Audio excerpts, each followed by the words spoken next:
This is Xiaomi's brand new 14 Ultra, and after almost 14 years of Xiaomi phones having the same old MIUI software, this is where they reinvent themselves. The phone's spec sheet is absolutely jacked. It's got new AI features, some of them genuinely mind-blowing. It's got their next-gen HyperOS operating system, and it's arguably also the most decked-out camera system on the planet. So, in the 2024 smartphone market, how does Xiaomi's best compare to Samsung's best? The phone that I've been using every day since launch, the Galaxy S24 Ultra.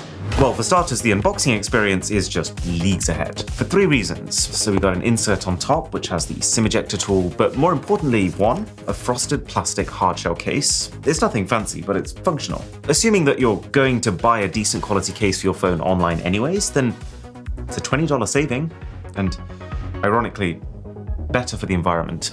You got the phone, obviously, and a cable like every phone comes with, but this also has, number two, a 90-watt charging brick. That's 2 times the maximum power that Samsung is able to charge with.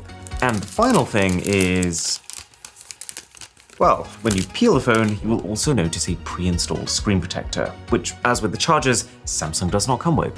I mean, don't get me wrong, screen protectors, extremely cheap, but the main benefit from it being pre-installed is that, let's be honest, the company are going to do a better job than we are. And we're not actually done yet. There's a whole separate photography kit, which is this pretty indulgent package containing a nicer looking textured case. This one is leather with a specific coating that highly resists bacteria and dirt. It's got a mount that allows you to attach physical filters, and that also looks like a slot for a lanyard. It's all a bit excessive for most people, but I can't deny it's cool.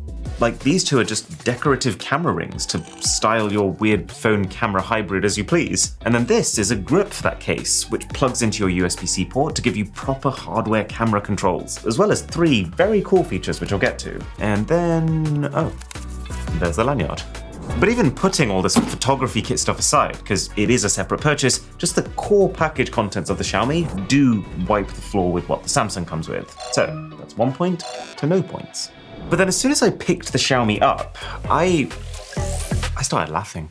Don't get me wrong, there is absolutely merit to Xiaomi's design. I really like these leather-like finishes. It feels clean and grippy and hassle-free. And also, having a central symmetrical camera is nice and practical for using the thing on a flat surface. However, these cameras have become so big, so deep, and so weighty that it feels like they've started to invade the core phone experience. To the point where most of the people I've handed this to, it's the first thing they notice and they are completely put off by it. Especially compared to the Samsung, which is so great for right-handed users because you can hold your hand in almost any position and still avoid the cameras. To quote Joseph in my team here, it feels like you're holding a piece of tech stuck onto a piece of tech. And while I can tolerate it, I'm always someone who wants to make sure I'm using the best tech there is, and I'm willing to be a little bit uncomfortable to do so. This right here is my issue. This phone is so top-heavy, I genuinely feel like I'm having to exert extra grip strength just to keep it in my hands. You feel the urge every single time you pick it up to hold it higher up than usual to balance out that weight distribution, but you can't do that because the camera protrudes so much and takes up half the phone. And so you just end up with this continuous sense of dread, knowing that at any time one wrong handover, and it's hasta la vista.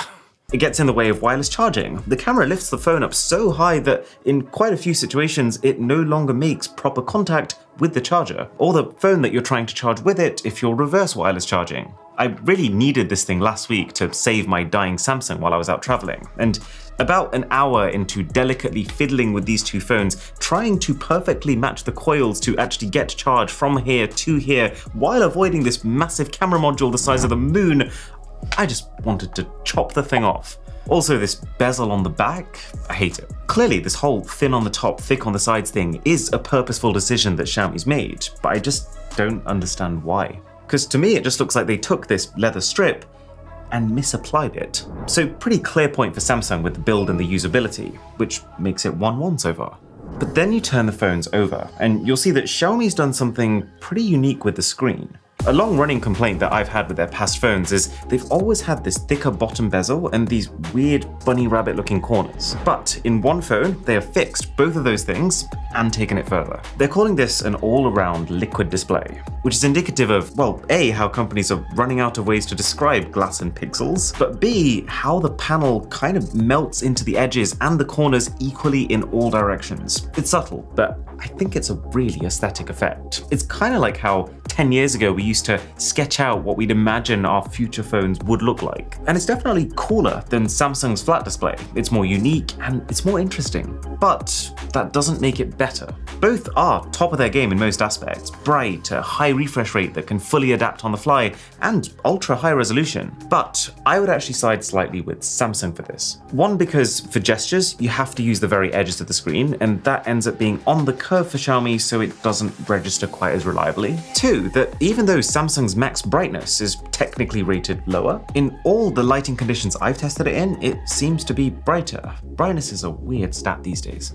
And then what seals it for me is this anti-reflective coating that Sammy slipped onto the S24 Ultra. It is so good that you almost forget about the surrounding light, and that makes your screen experience way more legible, as if you had even higher brightness, but without the extra battery drain that comes with that, which leads us to a score of 1-2 now. But we all know that more and more every single year, the battle for the best smartphone, it's a software battle, way more than it is a hardware battle. So let's talk about that. And because it's such a massive category now, we're splitting it into three: user interface, software support, and AI. Okay, you might remember Xiaomi's MIUI. It's the software skin they've had on every phone ever since the company first started. But I'm guessing that since MIUI's reputation was always fairly mid, and potentially holding their hero flagship phones back, they finally decided that it's time for a redo. A new skin called HyperOS, with a ton of new features, new animations, greater efficiency, and built to work particularly well with other Xiaomi products. So yeah, we're talking about the first full software remake from a company whose entire foundation was based on its software. Now that sounds awesome, which is why I was slightly underwhelmed when I booted it up for the first time and realized, well, that just looks like my last Xiaomi phone. And that's okay. I've never hated the way that Xiaomi's OS looks, but it is also far from my favorite right now. It very much feels like it's trying to be iOS, but just without the attention to detail or the consistency of iOS. And I particularly do not appreciate the built-in adverts. Because you would almost assume, given that HyperOS is meant to be Xiaomi's big breakaway from MIUI and its advert-filled reputation, that this would be the opposite, their way to overcorrect and to make it right. But that does not appear to be the case, like the must-have recommended apps that it shows you before you go to Xiaomi's App Store. How it takes just one swipe from your lock screen and you're in an ad. It calls itself a wallpaper carousel, but really it's an ad in disguise, because as soon as you click on anything, you will be taken to a page with so many pop-ups it genuinely makes you want to throw up. Even on the home screen, one swipe and you see news. But it's news in like the worst possible way to consume news, with two large banner ads on screen at any point in time, and that's on top of the fact that you already have the Google newsfeed, which actually does take you to the sites that you want to go to. Oh, but the worst is the notifications. Why on earth does the Mi browser need to specifically ping me to tell me I need to see this random article? Again,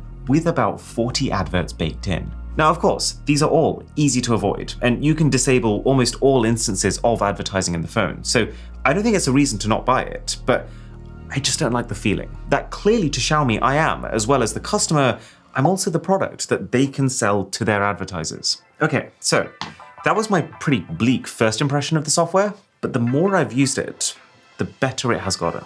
For starters, you realize that HyperOS is ultra lightweight. Like, just for example, Samsung's OS takes up around 17 gigabytes of your data. This is less than 10. And within that, there is still a little bit of bloatware, but the good news is you now have complete control over it. Basically anything on the phone is uninstallable. The lock screen customization has now opened up, and it not just allows you to instantly nail one type of look really well, but like a whole suite of very different aesthetics, with also room to add your own personal touches to them. It reminds me of the kind kind of variation that would have previously required you to use third-party apps and workarounds, but it's built in, and that makes it work so much smoother. But it is still lacking on the lock screen widgets front. They've cleaned up the control center when you swipe down. Just like iOS, they've got rid of all the text that tells you what each icon is, which means it takes a little bit of getting used to, but once you're used to it, it feels cleaner, you can fit more icons on screen, and instead of swiping between pages, you just scroll down now. There's new animations, and the whole thing is really fluid. I only really clocked this on like my third full day of using the phone,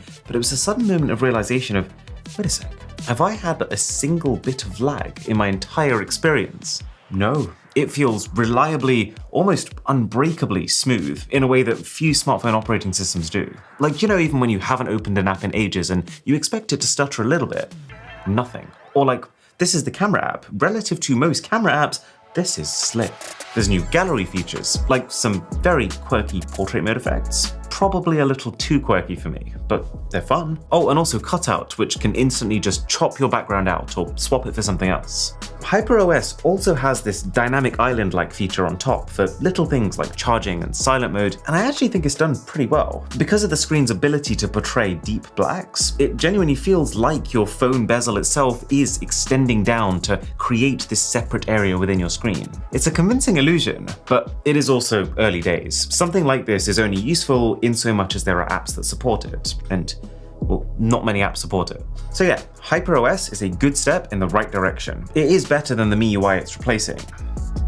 But I still prefer using Samsung's One UI. I think this new version of Samsung's OS, it feels like a really good balance of playful but mature. I like how you can swipe your notifications away both ways, as opposed to Xiaomi's one way, or how you can expand those notifications in all cases with a little swipe down. That feels so intuitive to me. The customization is absolutely absurd thanks to Samsung's Good Lock suite of apps, and you can do it all without any need to get into the nitty-gritty of installing custom firmware. And the vibrations. Samsung's vibration motor is so good that you forget there is a vibration motor. It almost fuses the hardware and the software so that typing, for example, feels really tactile, and you don't even immediately know why. Now that is not quite the case with Xiaomi. So I wouldn't call this a landslide win for Samsung. Both phones will absolutely do everything you need them to do and more, but it's just, I think Samsung has improved this generation more than Xiaomi has with HyperOS, even though Xiaomi's supposedly the one who's had the big rebrand. And the whole thing with the ads in the software, while it isn't a deal breaker for me,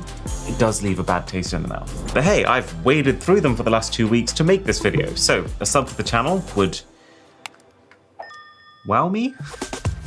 Okay, here's the thing with Xiaomi though. One of the biggest complaints that's often leveled at them is the software support. In recent years, Samsung has massively revamped theirs. They went from promising 2 years of major Android updates to 4 years and now 7 years on this phone. This S24 Ultra will get updates until Android version 21. And that's not a cheap thing to do. I was actually talking to someone I know in the phone industry, someone who actually makes the decisions for how many updates their phones get, and they were telling me that they spend an average of $1 million per major update per model of phone they want to get those updates for. And this is where Xiaomi does save a bit of cost. There's a fair few of their flagship phones in the past that they have completely just left high and dry, which was extremely sad. It's better now. They're offering 4 full years, which not that long ago, to be fair, would have seemed incredible. But hey, I mean, the benchmark keeps moving and Xiaomi is consistently catching up. So this one goes to Samsung too.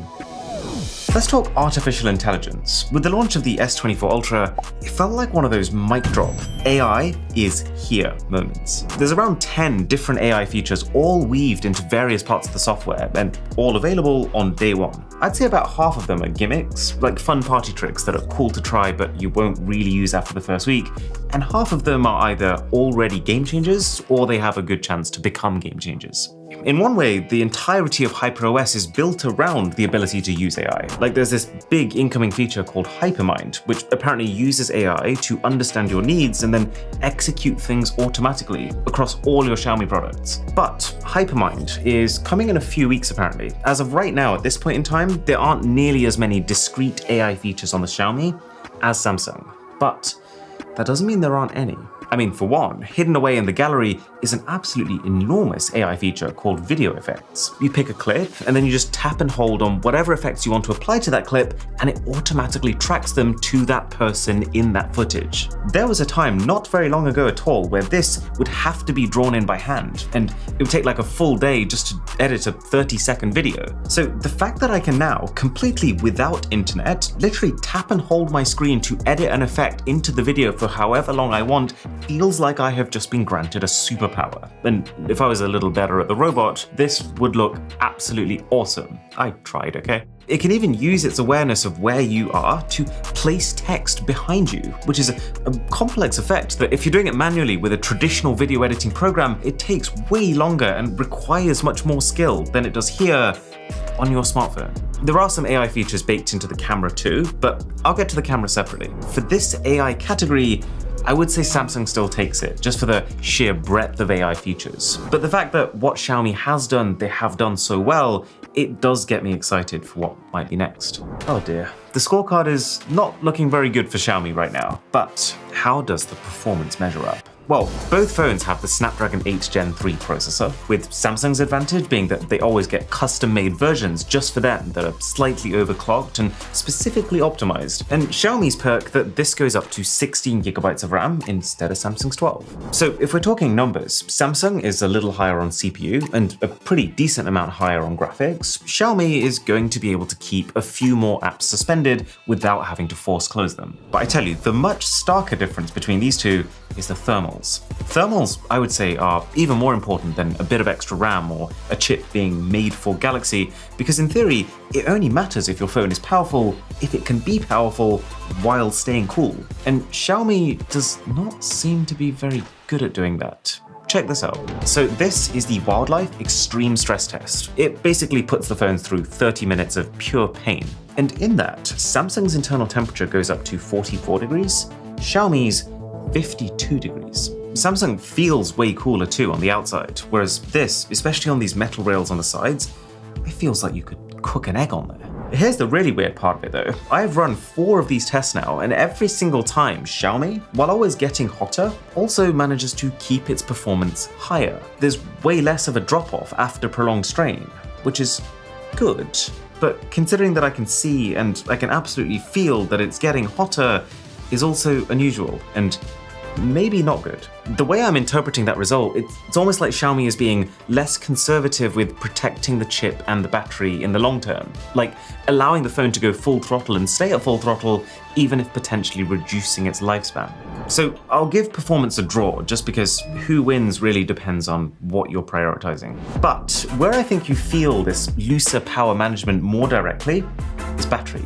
Everything about Xiaomi's battery experience sounds like it should be better. I mean, both phones have 5,000 mAh batteries, but Xiaomi's wired charging is 90 watts of power versus Samsung's 45. Xiaomi's wireless charging is 80 watts versus Samsung's 15, and Xiaomi's ability to reverse charge other phones is 10 watts versus Samsung's 4.5. And yet, Samsung still takes it for me, for the simple fact that the phone lasts longer, and not even by an arbitrary amount.